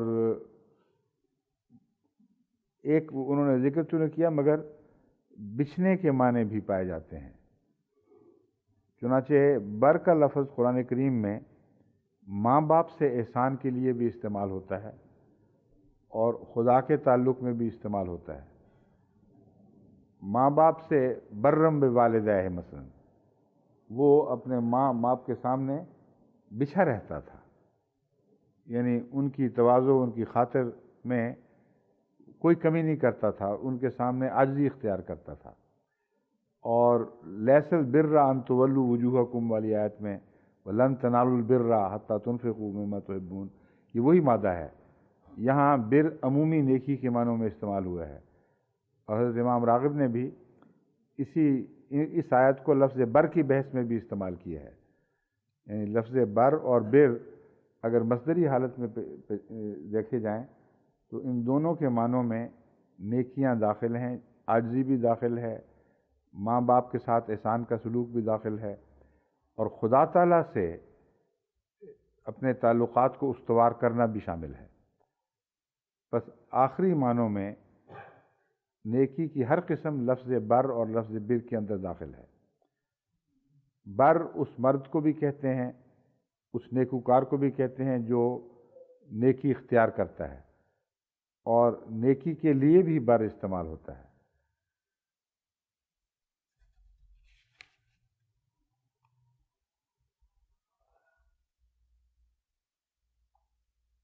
تاج العروس میں ہے کہ اس کے معنی دراصل وسعت کے ہیں۔ وسعت والے مفہوم کے پیش نظر کرۂ ارض کو بر کہا گیا ہے، اور یہ لفظ شفقت، احسان اور صلہ رحمی کے معنوں میں بھی مشہور ہو گیا ہے۔ میرے نزدیک یہ جو مشہور ہونا ہے اس کی وجہ یہ ہے کہ زمین جو پھیلی پڑی ہو وہ آپ کے سامنے بچ جاتی ہے، آپ اسے جس طرح چاہیں استعمال کریں، وہ آپ کی خدمت کے لیے حاضر رہتی ہے، آپ کے قدموں کے نیچے ہوتی ہے۔ تو ماں باپ کے سامنے بر ہونے کا مطلب یہ ہے کہ آپ ان کے سامنے کوئی کجی نہیں کرتے، کوئی سرکشی نہیں کرتے، اپنی تمام صلاحیتیں ان کے حضور پیش کر دیتے ہیں۔ یہ اصل بر ہے، جس کا جو خصوصیت کے ساتھ حضرت یحییٰ میں بھی پائی جاتی تھی، حضرت عیسیٰ علیہ السلام میں بھی پائی جاتی تھی۔ حضرت مسیح موعود علیہ السلام نے بائبل سے موازنہ کرتے ہوئے اس مضمون کو بھی اٹھایا ہے، قرآن کا بائبل سے، کہ دیکھو تم اس پاک نبی کو جس کو ہم بہت عزت کرتے ہیں ایسے شخص کے طور پر پیش کرتے ہو بائبل کے حوالے سے، جو ماں سے گستاخی سے پیش آتا ہے اور یا ترشروئی سے پیش آتا ہے۔ اور قرآن کریم کیا فرماتا ہے؟ برم والدیہ، لفظ کیا برم، ہاں یہ ٹھیک ہے، والدین نہیں تھے، وہاں والدتی ہے، برم بوالدتی، کہ میں تو اپنی ماں کے حضور جھکا رہتا ہوں ہمیشہ، اور عاجزانہ اس کے سامنے بچھا ہوا ہوں۔ تو یہ معنی ہیں لفظ بر، جس کی جمع ابرار ہے، پہلے بھی ذکر چکا ہے، وہ توفنا ذکر گزر چکا ہے، توفنا مال ابرار۔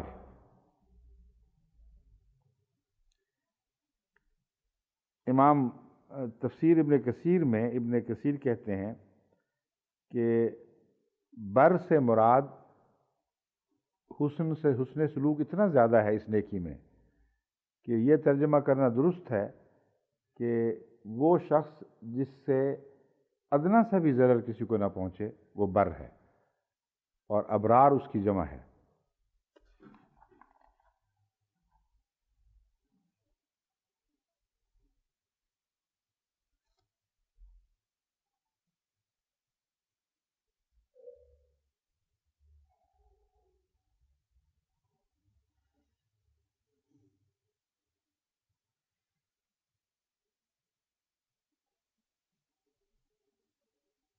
وہ جو مہمانی والا پہلو ہے اس کا تفسیریں ذکر کرتی ہیں، روح المعانی میں ہے کہ یہ اللہ تعالیٰ کے لطف کے معاملے کا اظہار ہے کہ ان کی عزت افزائی ہوگی جنت میں۔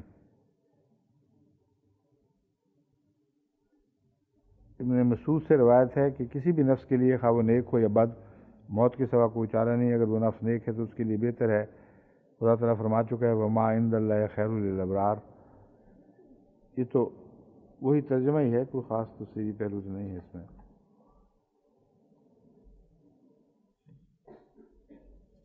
حضرت مسلم موعود نے ایک نہایت لطیف نقطہ اٹھایا ہے مہمان نوازی کے تعلق میں، اور وہ نوٹس میں درج ہے۔ آپ کے جتنے میں نے تفسیریں جائزہ لیے ہیں اس سے بہتر کوئی اور نقطہ دکھائی نہیں دیتا، اور وہ باقی ویسے عام باتیں ہیں، کوئی قابل ذکر بات ہے بھی نہیں۔ یہ تو ظاہر ہے کہ مہمان نوازی میں ایک اکرام کا پہلو ہے جو میں بیان بھی کر چکا ہوں۔ حضرت مسلم موعود نے جو پہلو اٹھایا ہے وہ یہ ہے کہ مہمان نوازی تو عام طور پر چند دن کی ہوتی ہے، اور اس کے بعد پھر مہمان پرانے ہو جاتے ہیں۔ تو دائمی حالت میں مہمان نوازی ایک عظیم خوشخبری ہے کہ خدا کا سلوک مسلسل تم سے ازراہ لطف اکرام ہی کا رہے گا، اور تمہیں جو نیم سلوک کیا جائے گا وہ یہ نہیں کہ 2-4 دن کے بعد تم مہمان نوازی سے اتر کے ایک عام آدمی کی طرح بن جاؤ گے، بلکہ تم سے اکرام کا یہ سلوک ہمیشہ جاری رہے گا۔ بس یہ بہت ہی پرلطف معنی ہے جو لفظ نزلم کے تابع حضرت مسلم موعود نے نکالا ہے۔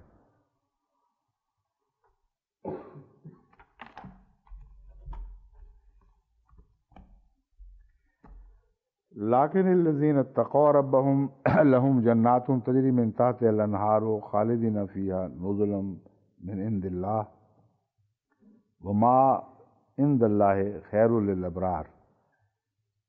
ان لوگوں کے تقابل میں جو ان کا سلوک، جن سے خدا تعالیٰ کا سلوک کا ذکر ملا ہے بحیثیت ان کے انجام کے، ماواہم جہنم و بئس المہاد، وہ جہنم میں ہوں گے اور بہت ہی برا ٹھکانہ ہے۔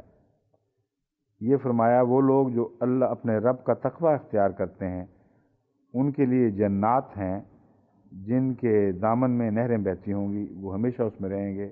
نزل من عند اللہ وما عند اللہ خیر للابرار۔ اس کا آخرت کے ساتھ تعلق تو ظاہر و باہر ہے، اور یہ وہ مضمون کا دھاگا ہے جو کھلا کھلا چل رہا ہے مسلسل۔ جب میں دنیا کے لحاظ سے خوشخبریوں کے طور پر لیتا ہوں تو اس سے میں یہ نتیجہ نکالتا ہوں کہ اسلام کا جو غلبہ ہوگا بالآخر وہ دائمی ہوگا۔ اس کے بعد کسی اور قوم کو، کسی اور مذہب، کسی اور دین کو پھر غلبہ نہیں ہوگا، اور جو لوگ بگڑیں گے، اگر بگڑیں گے، اور لازماً ہر ایک نے بگڑنا ہے بالآخر، تو وہ اسی دین کے اندر اس غلبے کی حالت میں بگڑیں گے، لیکن ان کی سزا کے طور پر بھی کوئی اور قوم ان پر غالب نہیں آئے گی، بلکہ خدا ان کی پھر صف لپیٹ دے گا۔ اور قرآن کریم میں جو پیشگوئیاں ملتی ہیں ان کی تشریح احادیث میں موجود ہے، اس سے یہ قطعی طور پر ثابت ہے کہ جب اسلام کو ایک دفعہ عالمی غلبہ نصیب ہو جائے گا تو وہ ہمیشہ ان جنتوں میں رہیں گے، سوائے اس کے کہ پھر اللہ تعالیٰ ان کی صف لپیٹنے کا فیصلہ کر لے۔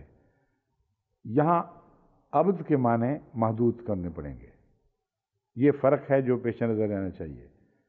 اخروی جنت میں عبد کا معنی ہمیشگی ہے، اور دنیاوی جنت میں عبد سے مراد اس معلوم وقت میں جسے ہم زمانہ کہتے ہیں، اس زمانے میں قیامت تک کے لیے جو دور ہے اسے ہم عبد کہیں گے۔ تو وہ ہمیشہ کے لیے مراد یہ نہیں ہے کہ اس کے بعد بھی وہ بد کردار لوگ بھی جو آخر پہ ہوں گے ان کے لیے بھی جنت کی خوشخبری ہے۔ مراد یہ ہے کہ غلبہ اسلام جب ایک دفعہ آخر پہ آ جائے گا تو تمام زمانوں پر محیط ہوگا، اور پھر اس میں کبھی کوئی تبدیلی نہیں ہوگی۔ تو یہ تو ایسی مجھے قطعی بات دکھائی دیتی ہے جسے اپنے آمنے سامنے دیکھ رہا ہوں، اس میں کوئی شک کی کوئی گنجائش ہی نہیں ہے۔ ایک دفعہ جب اسلام کا غلبہ ہوا ہے پھر جد و جہد اندرونی رہ جائے گی، پھر اپنے تقوی کو سنبھالنے کی باتیں ہوں گی ساری۔ کس حد تک ہم اندرونی جہاد میں کامیاب ہوتے ہیں، پھر تمام تر توجہات ان امور کی طرف مبذول ہونی چاہیے۔ اور اسی لیے میں بار بار توجہ دلاتا ہوں جماعت کو کہ اپنے کردار کو، اپنے اخلاق کو حضرت صلی اللہ علیہ وآلہ وسلم کے پیمانوں میں ڈال ڈال کر، آپ کی صفات حسنہ کے پیمانوں سے پرکھ کر حتی المقدور کوشش کریں کہ رسول اللہ صلی اللہ علیہ وسلم کی جو پیروی ہے وہ جہاں تک توفیق ہے اس وقت تک وہ درجہ کامل تک پہنچ جائے۔ اور یہ جو سلسلہ ہے یہ پھر خود اپنے اندر ابدیت کا ایک معنی رکھتا ہے، کیونکہ وہ لوگ جو رسول اکرم صلی اللہ علیہ وسلم کی اخلاق سے مزین ہو چکے ہوں ان کے اندر بھی ایک ابدیت کا معنی پایا جاتا ہے، وہ اپنی موت تک پھر کبھی اس سے ہٹتے نہیں ہیں۔ اور حضرت مسیح موعود علیہ السلام اس کو یوں بیان فرماتے ہیں کہ روح القدس جب ایک دفعہ آ جائے تو پھر چھوڑا نہیں کرتی۔ یہ خیال غلط ہے کہ آج روح القدس آئی اور کل چھوڑ کے چلی گئی، یا روح القدس چونکہ وہاں جبرائیل کے معنوں میں آتا ہے اس کا ذکر مذکر میں ہونا چاہیے، تانیث کی بجائے تذکیر میں ہونا چاہیے۔ تو یوں کہیں گے کہ روح القدس جب ایک دفعہ آ جاتا ہے تو وہ ہمیشہ کے لیے ٹھہرتا ہے، اور وہی روح القدس ہے جو دراصل اس زمانے میں رسول اللہ صلی اللہ علیہ وسلم کی کامل پیروی کے نتیجے میں انسان کو نصیب ہو سکتا ہے۔ ہر درجے کا الگ روح القدس ہے. روح القدس ہر چیز کے مطابق تمثل اختیار کرتا ہے. بس یہ مراد نہیں ہے کہ جبرائیل اسی شان سے ظاہر ہوگا جس شان سے حضرت صلی اللہ علیہ وسلم پر ظاہر ہوا. نہ اس سے پہلے اس شان سے ظاہر ہوتا رہا ہے، نہ اس کے بعد اس شان سے ظاہر ہو سکتا ہے، کیونکہ ہر کے مرتبے کے اور ظرف کے مطابق اس سے سلوک ہوتا ہے. بس کیونکہ حضرت محمد مسیح موعود علیہ الصلوۃ والسلام نے اپنے وجود کو کامل طور پر مٹا کے اپنا برتن اپنے وجود سے خالی کر لیا، اس لیے حضرت محمد رسول اللہ علیہ وسلم کے فیض سے جبرائیل اگر قریب ترین شان سے کسی پر ظاہر ہوا ہے تو وہ حضرت مسیح موعود علیہ السلام ہے، اور اس میں بھی برابری کا سوال نہیں پیدا ہوتا، کیونکہ فیض رساں انسان فیض یافتہ انسان کے برابر ہو ہی نہیں سکتا، یعنی فیض یافتہ انسان فیض رساں انسان کے برابر ہو ہی نہیں سکتا. حضرت رسول کریم صلی اللہ علیہ وسلم خود فرماتے ہیں ید العلیٰ خیر من ید السفلیٰ. بس حضرت مسیح موعود علیہ السلام کے متعلق جب ہم یہ کہتے ہیں کہ رسول اللہ علیہ وسلم کے قریب تر آپ کے اسوہ حسنہ کی پیروی کے نتیجے میں آپ پہنچ گئے اور ایک قسم کا مرر بن گئے، جس میں جو پاک اور صاف مرر تھا یعنی شیشہ تھا، اس میں رسول اللہ علیہ وسلم کی تصویر دکھائی دینے لگی. تو نعوذ باللہ من ذالک ہرگز گستاخی کے معنوں میں نہیں ہے. ناممکن ہے کہ ان معنوں میں ہم رسول کریم صلی اللہ علیہ وسلم کی کسی معنوں میں حد تک کر رہے ہوں یا حضرت مسیح موعود کا درجہ بڑھانے کے شوق میں ایسی باتیں کرتے ہوں. بالکل برعکس مضمون ہے. مضمون یہ ہے کہ کوئی انسان بھی کوئی فیض پا ہی نہیں سکتا جب تک رسول اللہ صلی اللہ علیہ وسلم کے لیے اپنے شیشہ دل صاف نہ کرے. اور اس فیض کی انتہا دیکھو کہ وہ شخص جس نے تمام تر اپنے وجود کو مٹا دیا اور شیشہ دل کو کلیتاً صاف اور شفاف کر دیا، اس میں حضرت محمد صلی اللہ علیہ وسلم کی تصویر دکھائی دینے لگی. تو محسن اترتا ہے عکس میں، عکس محسن کے برابر نہیں ہو سکتا. محسن منہ پھیر لے تو عکس غائب ہو جاتا ہے، اور محسن کی وجہ سے ہی وہ عکس قائم ہے. اس مضمون سے مجھے اس عبد کے معنی بھی سمجھ آئے جو انسان کو بعد میں ملے گی. وہ اس کی ذاتی عبد نہیں ہے. ذاتی عبدیت صرف اللہ تعالیٰ کو حاصل ہے. جب تک خدا کا چہرہ ان لوگوں کی طرف ہے وہ منعکس کریں گے خدا کی صفات کو، اور عبدیت اس میں سے ایک صفت ہے. یا تمام صفات کے مجموعے کا نام ہی ہے. یہ مضمون میں بعد میں پھر کسی وقت بیان کروں گا. تو یہ بتانا چاہتا ہوں کہ جنت میں جو عبد کا وعدہ ہے وہ عبد بھی ذاتی صفات نہیں ہے مومنوں کی. وہ اللہ تعالیٰ کی طرف سے ایک عطا ہے کہ تم نے چونکہ میرے جیسا ہونے کی کوشش کی، میرے رنگ میں رنگین ہونے کی کوشش کی، اس لیے اب جو میں تمہیں نعمت دوں گا وہ واپس اب نہیں لوں گا.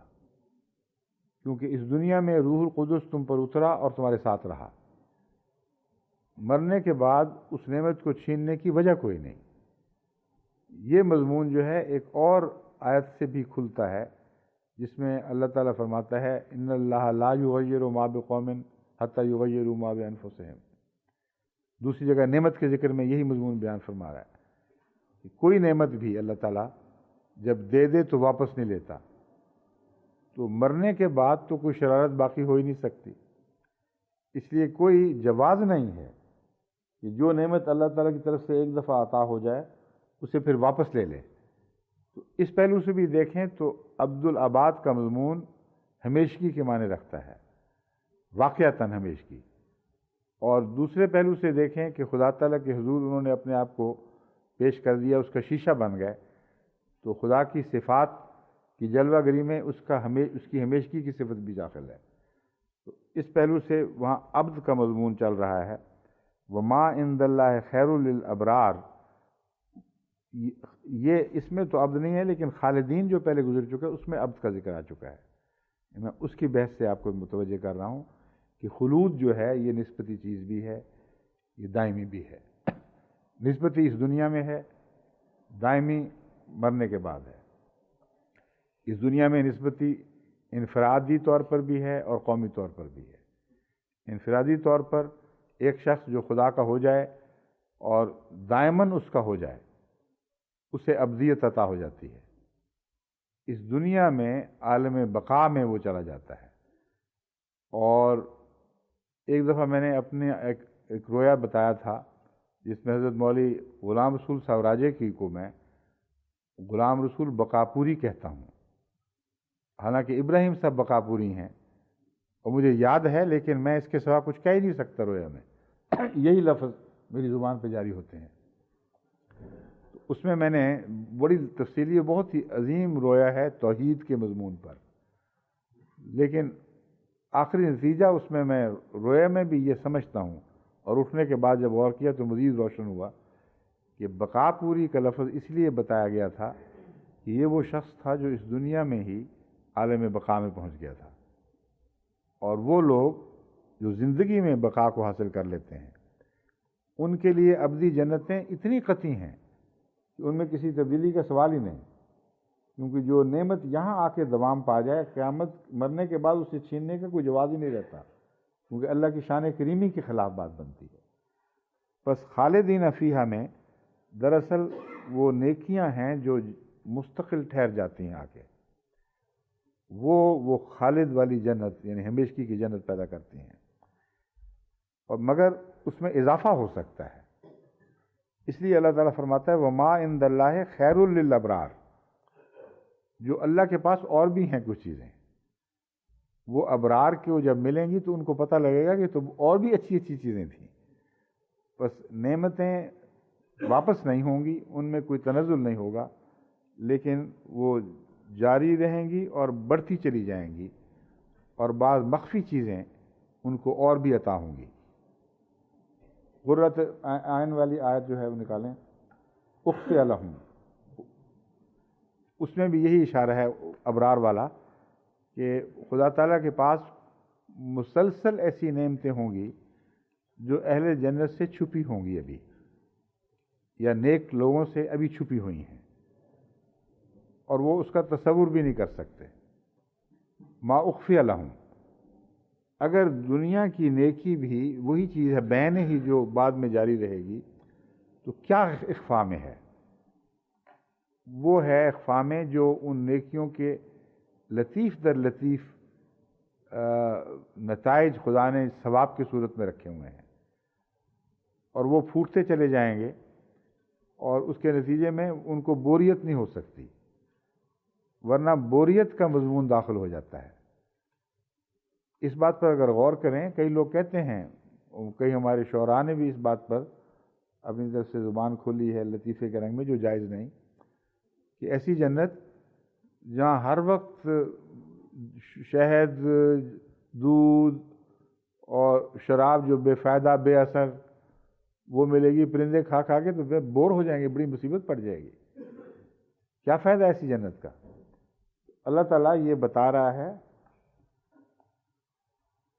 فَلَا تَعْلَمُ نَفْسٌ مَا أُخْفِيَ لَهُم مِّن قُرَّةِ أَعْيُنٍ جَزَاءً بِمَا كَانُوا يَعْمَلُونَ، کہ کوئی جان اس کا تصور بھی نہیں کر سکتی کہ آنکھوں کی کیا کیا ٹھنڈک ہم نے ان کے لیے چھپا رکھی ہے۔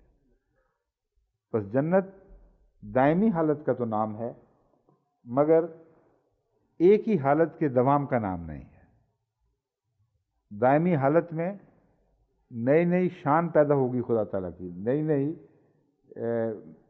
وہ کروٹیں بدلے گی وہ حالت، اور ہر حالت پہلے سے زیادہ لطیف اور دلکش دکھائی دے گی۔ یہ جاری سلسلہ ہے جو جنت کے ابدی ہونے کا معنی رکھتا ہے۔ جہنم اس کے برعکس ان معنوں میں ابدی نہیں ہے۔ وہ کن معنوں میں ہے؟ ایک دفعہ میں نے کچھ روشنی ڈالی تھی، مگر اب وقت نہیں ہے، اس مضمون کو الگ چھیڑنا جائز نہیں۔ مجھے اب یہ مشکل پڑ گئی ہے کہ چند منٹ رہ گئے ہیں، اور اگلی آیت چھیڑوں تو پھر وہ بات نہیں چلے گی۔ جو مضمون میرے ذہن میں تھا وہ میں بیان کر بیٹھا ہوں، یہی باتیں میں آپ کے سامنے رکھنا چاہتا تھا، اس لیے میرا خیال ہے آج چند منٹ پہلے ہی اگر درس ختم کر دی جائے تو حرج کوئی نہیں ہے، ٹھیک ہے؟ کوئی بات ایسی تو نہیں جو رہ گئی ہو؟ ہاں، ایک بات تھی میں بھول گیا تھا، میں نے یہ دعوت دی تھی اہل علم کو کہ قرآن کریم میں جہاں یہ ذکر ملتا ہے کہ سب غش کھا جائیں گے، وہاں الا من شاء یا من یشاء نکالیں آیت تو یہ ذکر ملتا ہے سوائے اس کے جسے خدا جس سے استثناء کا سلوک فرمائے۔ اس آیت سے میں ہمیشہ یہی معنی لیتا رہا جب تک وہ حدیثیں میرے سامنے نہیں آئیں کہ آن حضرت صلی اللہ علیہ وسلم مراد ہیں، کیونکہ شفاعت کے لیے بھی آپ ہی کو چنا گیا، اور تمام کائنات میں سب سے اول اور اعلیٰ قرب کا مقام آن حضرت صلی اللہ علیہ وسلم کو نصیب ہوا۔ اس لیے وہ خاص لمحے جبکہ قیامت کے دن ذکر ہے جہاں ایک عجیب استثناء ہوگا کہ ایک یا دو وجود، من میں تو ایک بھی معنی ہو سکتے ہیں، وہ غش نہیں کھائے گا اور وہ دیکھے گا کہ کیا ہو رہا ہے۔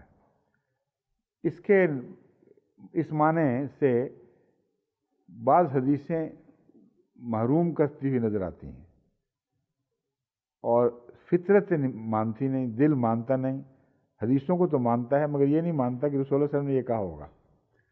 اور حدیثیں ہیں بڑی پختہ، کیوں جی بخاری کی ہیں نا مولوی صاحب، بخاری میں بھی ہیں اور بھی ہیں۔ تو میں نے یہ دعوت دی تھی، فکر کی کہ علماء غور کریں، ان حدیثوں کی تحقیق کریں۔ قرآن کی تو آیت قطعی ہے کہ کہیں کوئی غلطی تو نہیں، کوئی اور ایسے معنی تو نہیں جو بیان ہوئے ہوں۔ تو ایک صاحب نے ربوہ سے مجھے کچھ توجیحات بھجوائی ہیں، وہ میں ان کا نام بھی نہیں لیتا اور توجیحات بھی نہیں پیش کرتا، کیونکہ وہ بالکل اس لائق نہیں ہے کہ ان کو قبول کیا جائے، اور کسی صورت میں وہ ٹھیک نہیں بیٹھتی، مضمون سنوارنے کی بجائے بالآخر مضمون بگاڑ دیں گی۔ تو علماء اور وہ بھی خود صاحب جنہوں نے بھیجی ہیں مزید غور فکر کریں۔ میرا یہ خیال ہے ذاتی طور پر جو میں سمجھ رہا ہوں کہ سننے والے نے کچھ ایک غلطی کی ہے اس حدیث کے پس منظر کی وجہ سے۔ حدیث کا پس منظر یا شان نزول کہہ لیں، یہ ہے کہ ایک صحابی کے متعلق بیان کیا جاتا ہے جب اس کی یہودی سے گفتگو ہوئی اور اس نے حضرت رسول کریم صلی اللہ علیہ وسلم کو سب نبیوں سے اور موسیٰ سے افضل قرار دیا، یا اس نے افضل قرار دیا یا پہلے اس نے کیا، یہ اب تفصیل مجھے یاد نہیں، مگر جھگڑا یہی تھا۔ یہودی کہتا تھا موسیٰ سب سے افضل ہیں، اور مسلمان کہتا تھا کہ محمد رسول اللہ صلی اللہ علیہ وسلم سب سے افضل ہیں۔ جب اس نے زیادہ شوخی دکھائی تو اس نے ایک تھپڑ مار دیا، اور یہود کو بھی حضرت صلی اللہ علیہ وسلم کے کامل انصاف پر اتنا یقین تھا کہ اس نے شکایت کی ہے۔ جس کی برتری کی خاطر تھپڑ مارا گیا اس کو توقع ہے کہ یہ فیصلہ درست دے گا۔ بہت عظیم حدیث ہے یہ اس پہلو سے، اور آغاز کی ہے یہ غالباً، یہ مجھے سن تو یاد نہیں لیکن یہ ہجرت کے بعد جلدی ہوئی ہے واقعہ، غالباً یہ بھی پتہ کریں کب کی ہے۔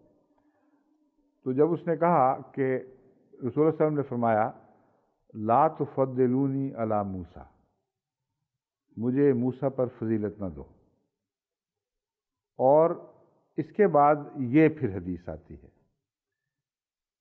اس سے میں سمجھتا ہوں کہ چونکہ سننے والے کا ذہن زیادہ تر اس طرف تھا کہ رسول اللہ صلی اللہ علیہ وسلم نے موسیٰ کی فضیلت کی دلیل دی ہوگی، اس لیے یہ بات ہوئی۔ اگر یہ مانے تو یہ مضمون بالکل درہم برہم ہو جاتا ہے، وہ کہ رسول اللہ صلی اللہ علیہ وسلم نے تسلیم کر لیا کہ موسیٰ مجھ سے افضل ہے، اس لیے یہ معنی ہو ہی نہیں سکتا۔ سمجھ گئے بات؟ یہ میرے اس تاثر کی اور صالح صفی صاحبہ کے اس تاثر کی تائید کرتی ہے یہ بات۔ دو ہی سیناریو بنتے ہیں، دو ہی امکانی تصویریں بنتی ہیں۔ ایک یہ کہ رسول اللہ صلی اللہ علیہ وسلم نے تسلیم کر لیا کہ ہاں موسیٰ مجھ سے افضل ہے، اور ثبوت میں اور دیتا ہوں۔ ثبوت یہ ہے کہ قیامت کے دن میں بھی بے ہوش ہو جاؤں گا، مگر وہ جو مستثنیٰ ہے وہ موسیٰ ہوگا۔ اس کے بعد مفسرین کے لیے یہ بحث، اس بحث کی گنجائش کہاں رہتی ہے کہ رسول اللہ صلی اللہ علیہ وسلم نے دلداری کی خاطر کیا تھا۔ اگر دلداری کی خاطر کیا تھا تو یہ قطعی ثبوت کیوں مہیا کر دیا کہ ہاں مجھ سے وہ افضل بنتا ہے اس پہلو سے؟ اس لیے یہ بات نہیں ہے۔ میرا اپنا خیال ہے کہ دلداری کرتے ہوئے یہ بھی فرمایا ہے ایک تو یہ کہ تفضیل کی بحثیں نہ کیا کرو، یہ بحثیں نقصان پہنچایا کرتی ہیں، قوموں میں نفرتوں کے بیج بوتی ہیں۔ اور صرف حضرت موسیٰ کے متعلق نہیں فرمایا، یونس ابن متیٰ کے متعلق بھی فرمایا، لا تفضلونی علی یونس ابن متیٰ، مجھے یونس مچھلی کے پیٹ والے، جس کو ذوالنون بھی کہتے ہیں، اس پر بھی فضیلت نہ دو۔ اب بتائیں کہ کیا رسول اللہ صلی اللہ علیہ وسلم کو پھر کسی نبی کی بھی فضیلت نہیں؟ مراد یہ فضیلتیں ہوتی ہیں، مگر اگر ایسے لوگ جن کے جذبات کسی اور شخص سے وابستہ ہیں، اور جب ان کے سامنے کسی اور شخص کی عزت افزائی ہو اور مقابلہ کے رنگ پیدا کیا جائے تو جذبات مجروح ہوتے ہیں۔ یہ ایک بین الاقوامی انصاف کی تعلیم ہے، اور حیرت انگیز احسان کی تعلیم بھی اپنے اندر رکھتی ہے۔ عام مذاہب اگر یہ کہیں تو ایک صرف عدل سے تعلق رکھنے والا مضمون ہے۔ اگر حضرت محمد رسول اللہ صلی اللہ علیہ وسلم فرمائیں تو اس علم کے ساتھ فرما رہے ہیں کہ میں افضل ہوں اور خدا نے مجھے تمام پر فائق فرمایا ہے، اس کے باوجود میں اپنے متبعین کو یہ ہدایت نہیں دیتا یا اجازت نہیں دیتا کہ اسے دوسرے قوموں کی دل شکنی کے لیے استعمال کریں۔ یہ ہے محمد رسول اللہ علیہ وسلم کا دین۔ اور پاکستان میں جو دین چلا ہوا ہے وہ یہ ہے کہ اسلام کو حق ہے ہر دوسرے دین کی ذلت تذلیل کرے، ان کے ماننے والوں کی رسوائیاں کرے، ان کے جذبات کو مجروح کرے، ان کے دلوں کو چکنا چور کر دیں، سب اجازت ہے، مگر کسی غیر مذہب والے کو اس مسلمانوں کی دل شکنی کی اجازت نہیں۔ کتنا بالکل برعکس مضمون، اس کو تقلب کہتے ہیں، الٹ پلٹ ہو جائے مضمون۔ یہ کیسے ممکن ہے کہ آن حضرت صلی اللہ علیہ وسلم کا یہ اسوہ حسنہ ہو اور مولوی یہ دین محمد صلی اللہ علیہ وسلم کی طرف منسوب کریں؟ اس لیے سب ان کا اپنا بنایا ہوا دین ہے۔ رسول اللہ صلی اللہ علیہ وسلم کا دین یہ ہے کہ مسلمان اخلاق میں سب سے اعلیٰ ہے، دلجوئی کے لحاظ سے سب سے اونچے مرتبے پر فائز ہے، اور اکرم جو ہو، اکرام جس میں ہو، اس کا کام ہے کہ وہ جھک کر دوسرے کے سامنے عزت کے ساتھ پیش آئے، اور یہ تنزیل کے معنی بھی ہیں۔ بس اسی تعلق میں سمجھا رہا ہوں کہ اس حدیث، یعنی اس کے ضمن میں تو بات نہیں شروع ہوئی مگر مجھے یاد آ گیا تھا، تو یہ ابھی آیت یاد آ گئی کہ آن حضرت صلی اللہ علیہ وسلم امت محمدیہ سے یہ توقع رکھتے ہیں کہ وہ کریم النفس ہو، کریم الخلق ہو، نہایت ہی اعلیٰ درجے کے اخلاق ہوں، دوسروں کی دلداریاں پیش نظر رہیں، اور اپنے معاملے میں صبر کی طاقت دکھائے، صبر کے نمونے دکھائے۔ یہ عزت کا موجب ہے۔ اور اگر یہ کہا جائے کہ ہم چھوٹی سی بات بھی اپنے خلاف برداشت نہیں کریں گے اور تم پر پتھر بھی ماریں گے تو اجازت نہیں دیں گے کہ آگے سے مقابلہ کرو، یہ نہایت ہی قریب المنظر بات ہے، نہایت گرے ہوئے سفلہ اخلاق ہیں جو ہرگز اسلام کی طرف منسوب نہیں ہو سکتے۔ بس اس خلق محمدی کی روشنی میں اس کی تفسیر یہ ممکن ہے کہ رسول اللہ صلی اللہ علیہ وسلم نے فرمایا ہو کہ یہ تو نہ کرو، اس طرح مناسب نہیں ہے۔ باقی اس کی دلداری کی خاطر میں تمہیں بتاؤں، تمہارا موسیٰ کتنا اچھا تھا، میں نے اسے سب سے پہلے ہوش میں آتے دیکھا ہے، یہ فرمایا ہوگا۔ اور یہ بات کہ میں بے ہوش ہو گیا تھا اور پھر ہوش میں آیا تو موسیٰ کو دیکھا، یہ غالباً داخل ہوئی ہے۔ اور اس حدیث کے پس منظر میں اس کا داخل ہونا بعید قیاس نہیں، کیونکہ جب ایک آدمی کے دل پہ یہ اثر ہے کہ رسول اللہ صلی اللہ علیہ وسلم فضیلت سے ہی منع کر رہے ہیں، وہ فضیلت کے حق سے ہی محروم، دعوے سے ہی دستبردار ہو رہے ہیں، تو وہ یہ حدیث کا یہی مطلب نکالے گا، اور وہ مطلب چونکہ اس کے مخالف تھا، اس میں رسول اللہ صلی اللہ علیہ وسلم کی فضیلت قائم رہتی ہے اور مزید ثابت ہوتی ہے۔ اس لیے سننے والے نے ضرور غلطی کی ہے، مجھے ذاتی طور پر یقین ہے، لیکن محققین علماء جو ہمارے ہیں، ماہرین ہیں حدیث کے، ان کو غور کرنا چاہیے، چھان بین کرنی چاہیے کہ اس موقف کی تائید میں کوئی ظاہری ثبوت بھی ہمارے ہاتھ میں ہے یا ہمارے ایمان اور محبت ہی کا تقاضا رہے گا کہ یہ خیال باندھے رہیں، مگر ہو سکتا ہے اس کا ظاہری ثبوت بھی مل جائے۔ اب تو وقت ہو گیا، ٹھیک ہے، پھر کل ختم تو نہیں نہ کرنا؟ کل اصل میں تفسیر کے لیے زیادہ وقت ہوتا ہی نہیں. جب ہم نے تفسیر کو زیادہ وقت دیے تو یہ محسوس کیا تو کہ دعا کے لیے پھر بہت تھوڑے وقت رہ گئے تھے. کل دو باتیں ہیں جو پچھلے دستور سے ہٹ کر ہیں. دو باتیں، ایک بات ہے یا دو باتیں بھی ہیں. ایک بات یہ ہے کہ وقت ہمارے ہاں یہی رہے گا جو اب درس کا وقت ہے، اور اہل پاکستان اور ہندوستان اور بنگلہ دیش میں ان کے افطاری کے قریب کا وقت ہوگا. تو اس پہلو سے جو پرانے مناظر تھے کہ دعا ہو رہی ہے افطاری کے قریب، دعائیں، اور اس سے پہلے تفسیر بھی ہو رہی ہے، یہ سارے مناظر اثر نو زندہ ہو جائیں گے، اور ان کے لیے بہت بہتر ہے یہ، اور لطف کا موجب ہوگا. تو اس لیے ہمارا اس وقت سے پہلے کر لینا ہمیں کسی بات سے محروم نہیں کرتا عملاً، کیونکہ آخری روزے کے دوران ہی یہ دعائیں ہیں جن کا کچھ حصہ سورج کے ڈھلکنے کے بعد دوسرے پہلو شام کے وقت میں بھی داخل ہو چکا ہے. ابھی بھی دیکھ لیں 1:10 ہیں، یعنی 12 بجے سورج نے ڈھلکنا شروع کیا تھا دوسری طرف، اور اب وہ دوپہر کا وقت ہے جس میں ہم عام طور پہ دعا کیا کرتے ہیں، اور ان کے لیے سہولت ہو جائے گی. ورنہ وہ پہلے بیچارے آخری دعا روزے کھولنے کے بعد عید کی تیاریوں میں کیا کرتے تھے. تو نفسیاتی لحاظ سے بڑی الجھن ہوتی ہے. دوسرا فرق جو میں کہہ رہا ہوں وہ یہ ہے کہ ہم تفسیر پہ زیادہ وقت نہیں لگائیں گے، اور دعاؤں کے مضمون کو بیان کریں، وہاں کن کن دعاؤں کی ضرورت ہے، کن کن کو یاد رکھیں، اور پھر دعا میں جتنا بھی وقت خدا نے توفیق دی وہ لگائیں گے. باقی انشاءاللہ پھر کل. السلام علیکم ورحمۃ اللہ.